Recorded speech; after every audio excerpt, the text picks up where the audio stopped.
Welcome to the Seeking Wellness podcast, a journey to discover balance, wholeness, and holistic ways to thrive. I'm your host, Tash from We Are for Wellness, and together we will explore and discover ways to lead a more balanced life, mind, body, and soul. Are you curious about alternative therapies, starting your spiritual journey, or simply looking for practical ways to feel better? You're in the right place. Through inspiring conversations with expert providers and healers, this podcast is here to guide you. Let's explore and seek the path to wellness together. Hi guys, welcome back. And today I'm really excited to say that I am joined with Georgia, who is an anxiety and procrastination coach, to talk about anxiety and procrastination, the link between them, and kind of practical ways that we can manage and maybe overcome them even. So hiya, welcome to the podcast.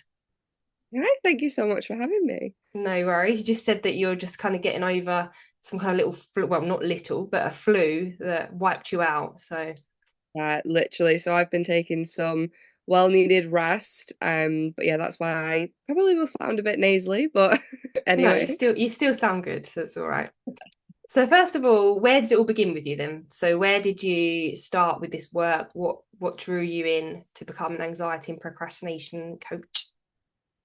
Honestly, I feel like it's been a lifetime thing. So it all kind of started when I was probably about just like early teens. I started to suffer really bad with anxiety and like mild depression. So I'd kind of go in and out of the two. Um, but no one really talked about it at school. Like, I mean, this is only what 10, 15-ish years ago. And even then, like, people didn't really talk about it at school. And I just kind of thought that was who I was. I was suffering really, really bad, low self-esteem, low confidence, anxiety, panic attacks. Um, and it wasn't until I was 18 that when I was doing my A levels and this there was a few counselors who came into our school and were doing like a presentation about what anxiety is, what depression is. Well, that's And good. it was, yeah, it was really good, but like my mind was just blown. I was like, oh my God, it isn't my personality. Like, this is just something that's going on in my body and in my brain that I need to work on.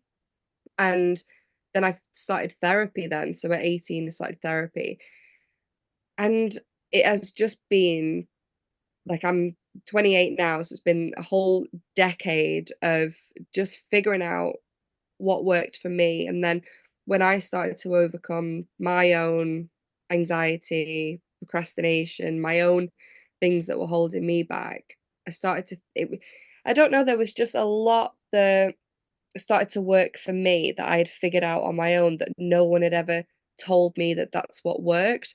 So I started to realize that actually people need to know this stuff, because if it helped me overcome like such like bad feelings and experiences, then I just wanted to share that. So it was probably about, well, a couple of years ago I did my yoga certification, so I'm a yoga instructor as well, and the stuff that I learned through that as well helped me. So yeah, and then I just realized that I would pass on that information too and wanted to really help people through it. So yeah, it was about a couple of years ago that I was like, right, I need to share this knowledge and help people learn what I did and what helped. So you was very young when you realised that you was experiencing that, and it's very common from my understanding, anxiety.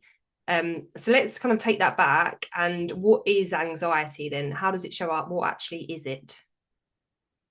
I think so. It can range from kind of really, really obvious, your very typical panic attacks in the moment. Something like scary happens and your heart rate speeds up, you get sweaty, you can probably feel sick, very on edge, severe overthinking, and your typical panic attack would happen in that moment of feeling unsafe. But the problem that we're seeing in the modern day is that anxiety isn't happening just in the moments where it's needed. So I mean, essentially, anxiety is a life-saving Mm. thing. We need it. Our nervous system has developed that as a way to keep us safe, so that when something unsafe happens or there's a threat to our survival, then that anxiety is needed. We need Yeah. that fast heart rate. We need more oxygen We're coming into the alert. yeah. We need to be alert so that we can watch out for threats and run away or fight it. That's our fight or flight. Um, but what's happening now is that either people are experiencing like unsafe events or environments when they're a kid, not healing it or not knowing how to heal it, and then they're taking that into adulthood and it stays stuck in us because we learned it as a kid. Or the trauma that we've experienced again is stuck with us, and then we don't heal it. We don't step out of that fight or flight. So we stay stuck in it. So then the anxiety symptoms are there permanently, but it doesn't always show up as your typical panic attack, which I think is where people sometimes think, like I've had clients before who've said, I don't really suffer with anxiety, but just feel a little bit off, or I'm procrastinating on stuff, but I don't get anxious. And the more we look into it, the more we realize that actually they are showing symptoms of anxiety physically. So maybe they're not overthinking, maybe they're not shaking or getting sweaty, maybe they're not having fast heart rates, but they might show signs of like digestive issues, they might have sleep problems, a lot of women can have like reproductive problems or like hormone imbalances um because of the underlying stuff of being stuck in their fight and flight. So Mhm. yeah, there's a totally different range of symptoms that people can have. Because sometimes people might just think they feel anxious, but they're not suffering from panic attacks, and they won't seek help because they'll just think, well, it's Yeah. not that. But Yeah. it can kind of come out in many other different ways. Yeah, so like kind of lower end, I guess, or more sneaky ways. Like Mm, what's come to mind for me is like nail biting. That's when yeah, I've kind of noticed I used to have long nails, and then more recently I'm biting at them. Also, yeah. like you said about sleep or your digestion. And something else I was thinking about was like needing to say sorry a lot and just feeling on edge and just being like, oh, sorry. I know that's really random, but do you find that could be like a sneaky one that I don't know, On you're saying that sorry and is then you've got to apologize. Yeah, it's so common. And going back to what I was saying before about the stuff we experience as a kid as well, like Mm, a lot of that can stem from experiences that happen. So that kind of saying sorry is it can be like you're trying to just keep everyone else happy. If you're a people pleaser as well, it'll mm, be the same thing. Like you've got to keep everyone else happy because that then keeps the environment safe. mm, And that was one of my biggest things personally, because the household I grew up in, because of a step parent, the environment never felt safe for my child self. So I would spend so much time people pleasing. Um, it can also be called fawning. So we have like our fight, flight, or freeze. yeah. Have actually said that there's an additional one now that's fawning, and that's kind of where you try and keep everything safe. You try and keep, like, if there's a person who's not making you feel safe, you try and keep them happy to try and make Mm, everything peaceful. And that's where that's like the sorry thing can come from as well, of like just making sure that you know you're not yeah. causing any problems and everything is staying safe. So that's actually a really big trauma response. If anyone's listening and they're thinking, oh my God, that's me, I always apologize for stuff, or I'm always worrying that I'm upsetting someone or anything like that, they can actually be trauma responses. Yeah. I say sorry a lot as a habit, as a trauma Yeah. response. Even if I'm knocking a table, I'm like, oh, sorry. And in like in an office role, I remember I'm just doing whatever and I'm just like, oh, I'm sorry that I did that, and like it's fine, but always wanting Yeah. to say sorry. You Mm. mentioned about kind of childhood trauma and things like that, and that reminded me that I heard something about in pregnancy. Like if the mother is under high stress or like they've got high cortisol level, it can impact the baby and potentially the anxiety and how the baby at later life would manage stress and anxiety. Have you ever heard of that at all? I have, yeah, and there's a lot to do with how our parents deal with stress or our parents' moods or even our parents' past traumas can actually pass down Mm. into the baby. But Ancestral trauma, right? yeah, yeah, like it can definitely pass down, and they say that we can actually replicate our parents' nervous systems as well. Mm. So if they're stuck in their fight or flight, it can pass down. But I think there is a lot of like the mum who is carrying the baby. Everything, I think what's missed a lot when people talk about anything mental health related, everyone thinks it's in the brain. And this is one of the biggest things I learned that helped me with my healing is that it's actually not very little to do with the brain. Obviously, it's all in there, but in terms of healing, you can take in as much information as you want in the brain. You can read self-help books, listen to podcasts, do all the research in the world and learn it all, take it into the brain, and you'll still feel anxious, you'll still struggle with things because it's actually a lot in the body, which is why we shake or get sweaty. It's all what we call somatic, which is Mm. like physical body. So when a mum is struggling with anxiety or stress and physically her body will react to that, that naturally will then get passed to the baby because they're part of the mum essentially, aren't they, during pregnancy. That's why there's a lot of stuff around like doing yoga whilst you're pregnant, meditating Mm. whilst you're pregnant, taking time to relax. Because there have actually been studies where mums have um what do you call it? They've had like two babies, and during one pregnancy, they didn't do yoga, didn't meditate, they were quite Mm-hmm. stressed. And then with the other baby, they did yoga, they meditated, and all of that. And they've actually noticed as the children have got older, one has reacted quite badly to stress and has Mm. been quite, maybe even like an angry child or just very reactive. And the one who had experienced like the yoga and the meditation through pregnancy was a lot calmer. So Mm. there's a lot of studies about it. It's quite interesting. Yeah. Yeah, because I'm even thinking about how, like you said, how you behave as a parent. And just think about my little girl and say if I drop something or she drops something and it spills something, whatever, is how you react, right? So if you are also getting really stressed out and be like, oh my God, I can't believe I've just done that. Or you just go like, oopsie, oh no, you're teaching them something so different because I'm seeing my daughter now respond in the way that I would. Yeah. Yeah, so it's crazy, isn't it? You have so much responsibility like that.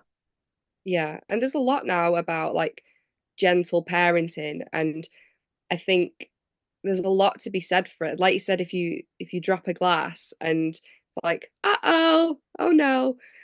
Or like if the kid drops a glass, if you start like shouting and be like, oh my God, you've dropped the glass, Mm. then they're then terrified to ever drop the glass. And then they will start panicking and feeling unsafe themselves. Because we forget with kids, they don't have the worldly view that we have.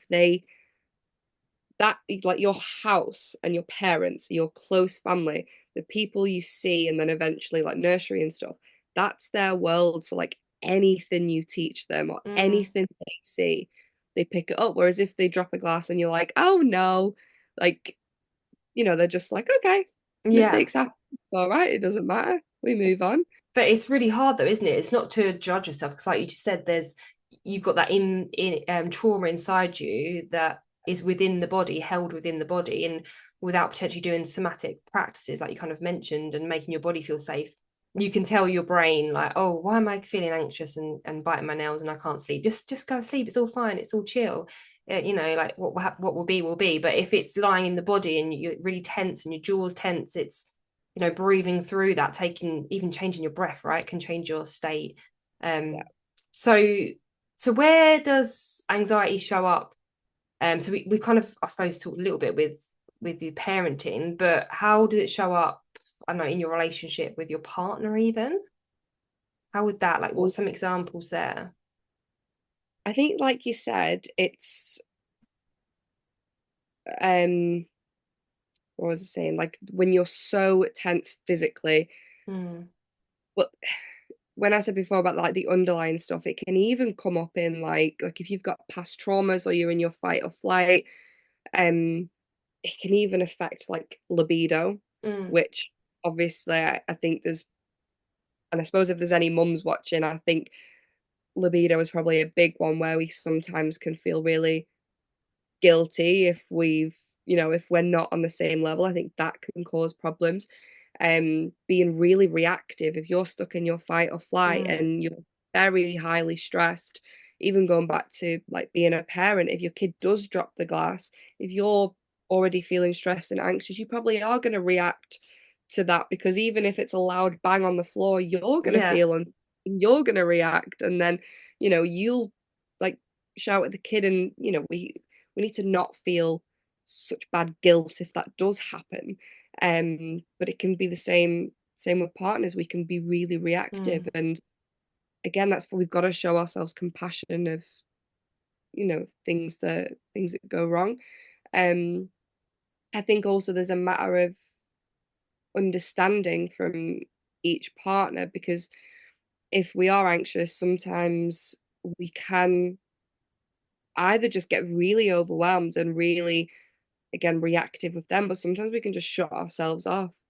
We can become quite lazy, essentially, like going to procrastination, mm, and need time just to escape and lean on Netflix and doom scrolling. And that can sometimes cause arguments, because maybe the other partner is thinking, why don't you spend any time with me, why aren't you present? But you're stuck in this cycle of procrastinating or feeling anxious, being reactive, escaping, and it's really tough to manage that. And I think that's why it's very important to look into our own mm, healing journey so that we can be the best. I'm a firm believer that we should be our own priority. A lot of people talk about, I feel like we're taking a full dive into like parenthood now, and I'm not mm, even a mm, mum. But just keeping using that example, um, we can put a lot of pressure on ourselves that, kids should be the number one priority, and, other people should be our priority, our family, our friends. And I've said to clients before who have come to me who are mums and they've had similar things that we've just talked about. And I've said to them, but you can't be the best mum if you're not making yourself the number one priority. And I mm, think that's in partnerships as well. Like if you want a solid partnership, you have to be the best, or not mm. even the best possible version, but you have to be working on yourself so that you can put your best foot forward. Yeah, make sure your cup's not completely empty Yeah, before you're exactly. giving your energy. Yeah, because then you're going to be a better partner, a better friend, better mother, etc. Yeah, So exactly. with procrastination that you just mentioned, so that can go hand in hand with anxiety, right? How Mhm. is it, it's procrastination first, and then we get anxiety, or is it kind of the same thing? When you're procrastinating, you're feeling anxious? So I would say on one side of it, it's like a vicious cycle. So you feel anxious, so you procrastinate to escape, and then you feel more anxious because you haven't got whatever you need to do done. But also, they're both symptoms of trauma responses. They are both trauma Mm, responses. Even I, in the beginning, didn't make the link. I knew that I struggled with anxiety and procrastination, but then I was finding the more clients I was working with, every single one of them that was coming to me for anxiety was also procrastinating. mm, And when I started looking deeper into it, I was like, oh, they literally are interconnected. So when you think about, if you're in your fight or flight response, which is where your anxiety is, um, if you take it as like, okay, there's a thing is when we think of a threat, we think of like an actual threat to our survival. So we may think that there's, abuse, or I don't know, you're getting chased down the street, or a lion comes at you, or anything like that. Um, but threats can be something so small. Like if you've experienced something. Okay, so I know I keep going back to this, but like if you're a kid and you got screamed and shouted at all the time for always dropping a glass. So every single time you dropped a glass, you would get screamed. And I mean like screamed and shout like angrily. You would feel really unsafe around anything to do with glasses.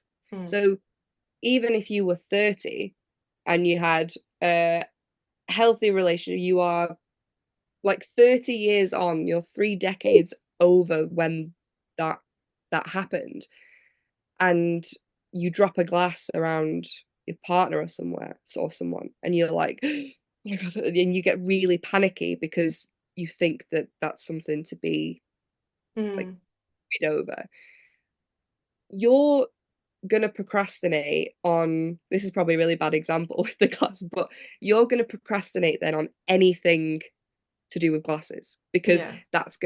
it's gonna scare you, so it's gonna feel really uncomfortable, and that feeling of being uncomfortable is scary for your nervous system, so it's gonna activate its fight or flight. So you would either, if there's a task you need to do, so say if there's, okay, say if you've got like an exam to do and you're revising for it, this was always something that I would procrastinate on. But it was because through my anxiety, I had developed like a fear of failure. And like I became like a perfectionist as well. So the idea about it not achieving perfection Mm. or failing that task, I would completely avoid it because I would be so anxious about the task that I would just avoid. Mm. So I would either fight it and just be like really self-critical, really just like, this is awful, I can't do it, da da da da da.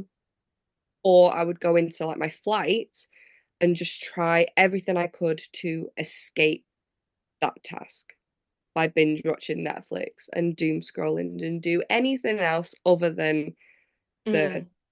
vision. So yeah, both of them are just trauma responses from a very similar side of the nervous Mm. system. Usually they come hand in hand. Not always, because sometimes when people have anxiety, they can go like really high functioning and really try and do everything they possibly can and do all the work in the world and be really, really, you know, over the top. Everything's got to be tidy. So they're always cleaning their room, they're always working, and they can't sit still. Mm. So the people who have that kind of high functioning anxiety, or that anxiety that makes them go like da da da da, like their brain's just working a million miles an hour, they might not procrastinate, maybe on like small stuff, but not always. But a lot of people do have a link between the Mm. two.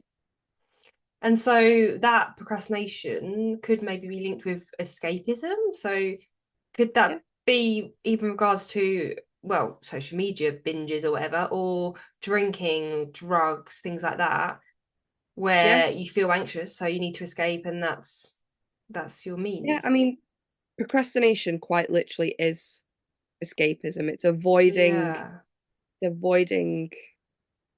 the task that you want to do, and this is why people are holding themselves back from becoming who they want to be, because they're procrastinating on things that feel scary, or that their nervous system is like, Mm. absolutely not, we are doing that. Like, even if I look at me doing podcasts, like take this for example, and this was something at the start of my year, vision board, I was like, right, this year I want to be on podcasts. It's only just turned March and I've been on two, so I'm not doing too bad. Yeah.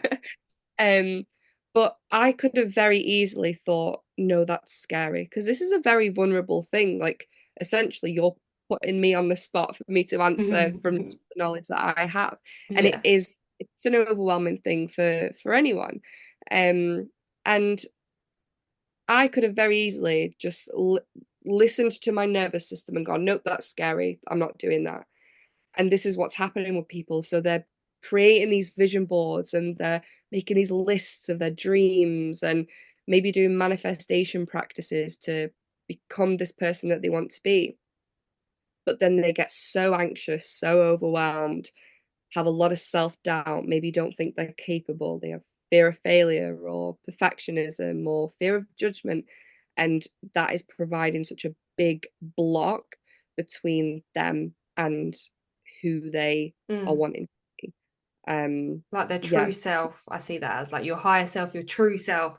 When you're not got all that anxiety and all the fluff around that's making you not really you. So step one would be to recognize when you feel anxious, right? To start pinpointing your triggers. Is that yeah. correct? Yeah, I would say this is why I always say like journaling's really good because when you start to when you start to actually notice your anxiety or notice your procrastination, Mm, you sit with it and you go, okay, right, feeling anxious about this. Why am I feeling anxious about this?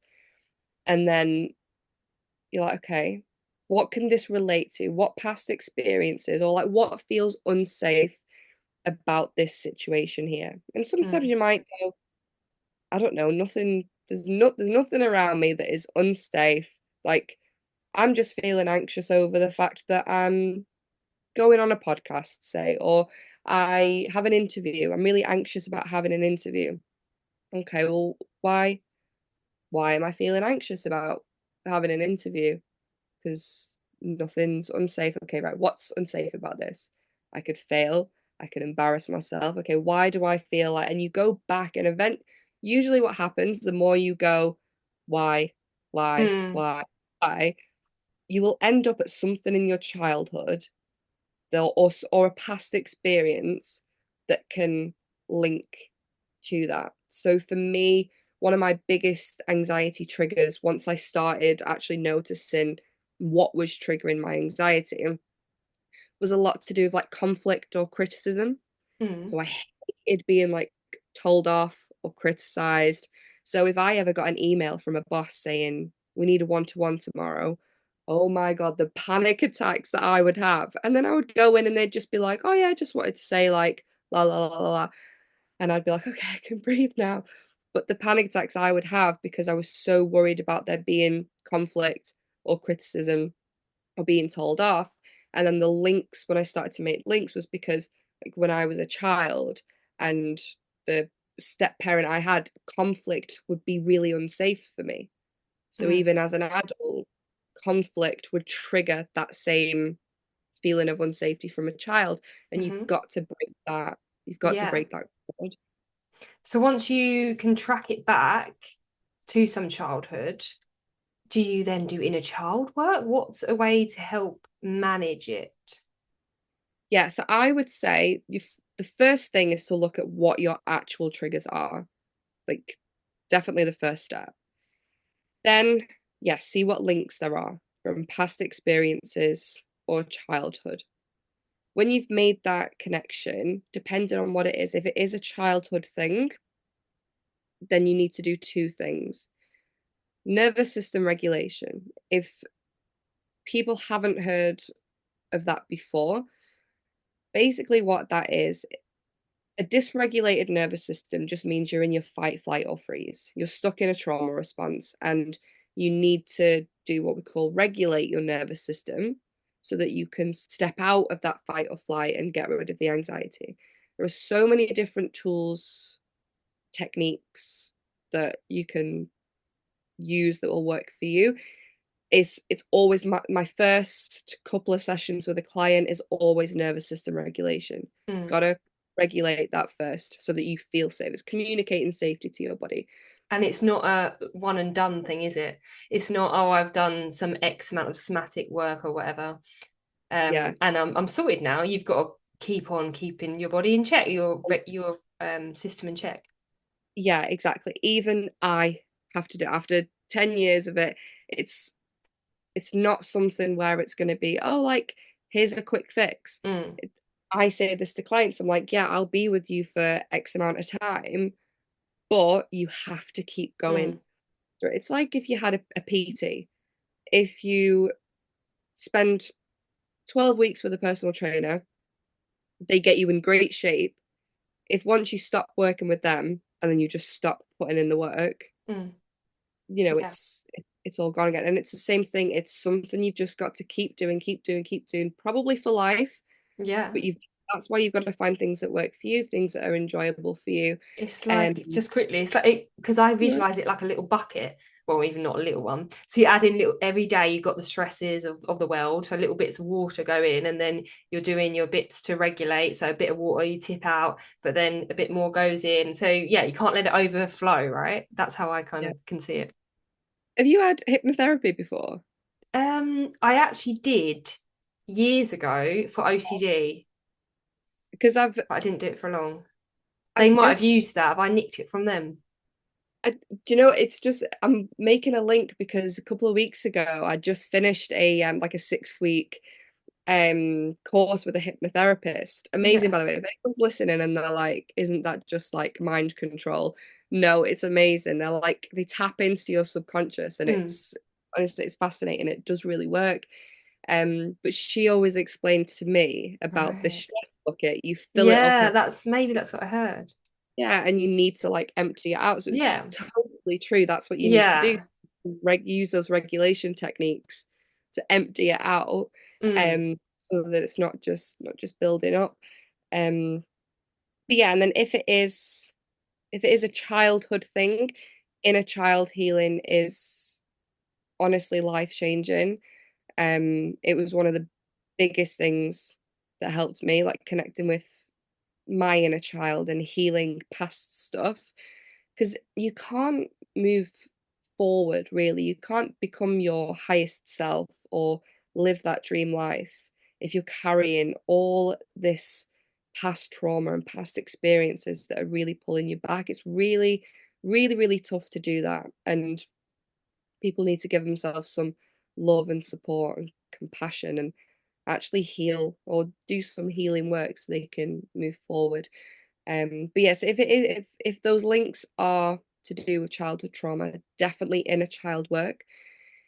If it's past experiences, maybe something has happened. Maybe there was a big event, maybe some kind of abuse, or maybe there was something, I don't know, maybe you could get attacked in the street or something like that. Something that really triggered that feeling of unsafety and made you go into your fight or flight and stay there. I would look at different therapy options. I'm probably going to get attacked here by some people's opinions. Me personally, I don't think talk therapy on its own is, I'm trying to word this Enough, because really. it's not enough. Yeah. I went to talk therapy. It changed everything. It helped me understand. But before when I was saying that we need to work with our body and not just always our mind, Mm. talk therapy is good for our mind. It helps us understand. We can make the links. The therapist can tell us, okay, you've you're experiencing this now. That's where it's come from. Let's talk it out a bit. But looking at different, I think most therapists now, you do find that they'll do something extra as well. So, like a hypnotherapist, or maybe there's a therapist who does somatic work, or finding someone. And I think it's finding the therapy that works for you. Mm. Um, yeah. So I think if you have had an event that's caused a trauma response, it's finding some sort of therapy that does work for you, but definitely having a look into somatic work is so, so important because our trauma and our anxiety is stored physically. It's not actually like a mental thing. It happens in our Mm. physical body. That's why people swear by yoga, say for example. Yeah, the Um, movement. the movement, yeah, the movements are sequenced to help you either release trauma or clear energy. Um, Yeah, because you can get in some yoga poses and shake, which is like a great way of getting rid of some of that energetic kind of trauma release. And you can cry, you can have emotional releases mm, via yoga, but also breath work is something that I'm familiar with, that you can have the same. And I always remember this one time I was walking my dogs, and there was like a construction site, and there was like loud noises, and when we walked past they got scared, both my dogs, and like jumped away. But then once we carried on walking, they both stood still, shook, and then carried on walking, and we carried on our walk. And dogs can naturally do that, they shake it off, the trauma off, right?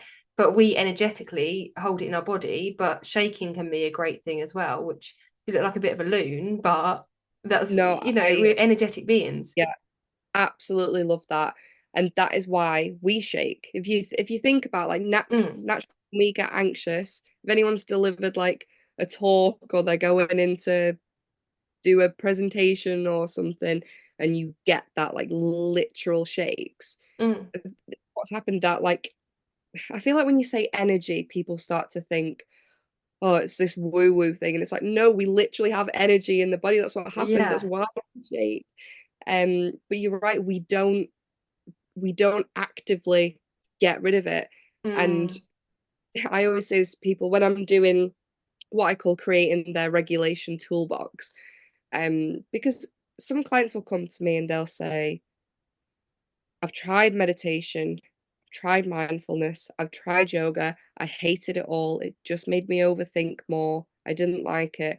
And I'll say to them, okay, your homework for the next week is to dance, sing, jump about, shake every shake every single muscle in the body and look like a weirdo, and I promise you you'll feel better. Or even like I say to people, go and scream, go and park your car somewhere yeah. and scream as loud as you can because you're physically getting energy out. Or like I'll say to people, okay, you didn't, what style of yoga did you do? And if they're saying, oh, it's something that was quite slow, I'll say, go and do something that's a bit more like fast paced and you've got to focus a bit more. And it can completely change. So yeah, having that big, even just like a big shake, if you're feeling angry, anxious, or Mm, you just like wake up a bit, having a full shake. So, so good. But yeah, you're right. You do look like a bit of a weirdo, but mm. it's so good for you. Yeah, totally. Okay. So how else do you think, is there any other ways that people, any little tips for anxiety, or do you think we've covered it quite well there? Because obviously with procrastination, it's the same kind of thing, right? So there's no, we can't manage procrastination in the moment. Yeah, it is tough because there's the deeper stuff and then there's the surface level stuff in Mm, terms of things that you do to help. So to get yourself back to that baseline, you do need to look at trauma work, somatic work, but then you have got these little things that you can do, just like in the moment, if you're having a panic attack or you're just feeling a bit anxious mm, or before an event or before something that's just triggering you a little bit. I think I said this before about journaling, but journaling is so beneficial, but it is just working with the mind. So pairing that with something somatic can be really mm, helpful. So if you are feeling anxious about something, piece of paper or like on your phone, like in your notes, just mind dump. Whatever you're feeling anxious about, just write it down. Even if you just put pen to paper and you're like, I don't even know what to write, just start writing. I mm, promise something will come up, and before you know it, you're 10 pages deep and you're like, what's just gone on? mm, And then you can almost like write something back to yourself with compassion. So if, say, it's before a talk or before an interview, and you're like, I'm anxious about this, da da da da da, and then just switch around and be like, but it's okay. Things don't go to plan. It's fine. You're enough exactly as you are. Da, da, da, da, da. So I say journaling, breath work you mentioned. if people knew how important breath work was, everyone would do it. It Mm. is incredible. If you think our whole life is to do with breath, like it, Yeah. oxygen is how we survive. So by using different breathwork tools, Mm. it's important. My favorite one, and I was literally saying this to a friend the other day because she was doing some like talk thing at an event, and I said to her, the 4-7-8 breathwork method is going to be a game changer. So for those who don't know, you're basically inhaling for a count of 4, then you're holding the breath at the top for a count of 7, and then you're exhaling for 8. And by Mm-hmm. keeping your exhale longer than your inhale, Mm-hmm. you start to relax down, and that'll slow the breath, that'll slow your heart rate down. Yeah. That's a game changer. So yeah, I would A say nice big deep belly breath as well, I'd say. Not all chesty and you're like, oh, I don't have a breath. yeah, like Go deep. really, Yeah, yeah, big round belly kind of vibe.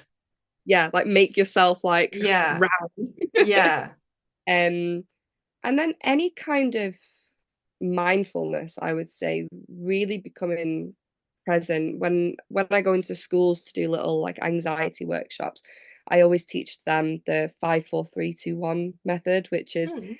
basically using the five senses. So Oh yeah. our senses are like they they communicate to our nervous system if we're safe or not.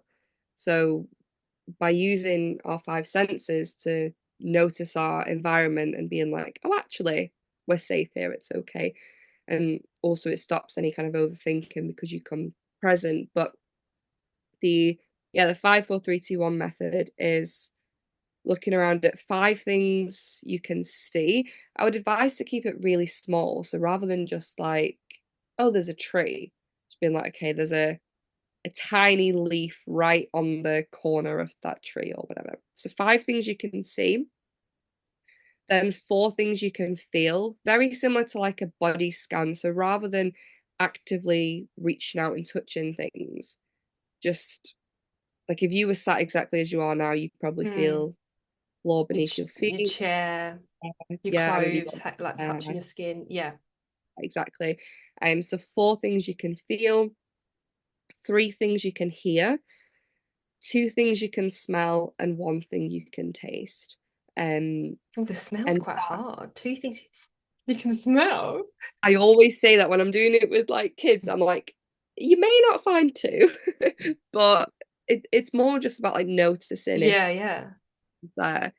Um, and I'd say like even those three, if you are in a moment where you just need like a kind of instant, not like Mm. instant relief, but something in that moment, bit of journaling, bit of breath work, bit of mindfulness is Mm. really going to change everything. But what I do want to be careful of in advising that is that it's not going to be a quick fix. And yes, okay, anytime you're anxious, you could just do those three things, feel a bit better, and move on. But unless you really look deep back into those past traumas, then and healing those, the triggers are gonna Mm. stay there. So Mm. yeah, there's kind of the two sides to it of making sure you're doing the deeper trauma healing work to reduce being triggered, but then also knowing some techniques that help in the moment when you are. Mm. That's perfect.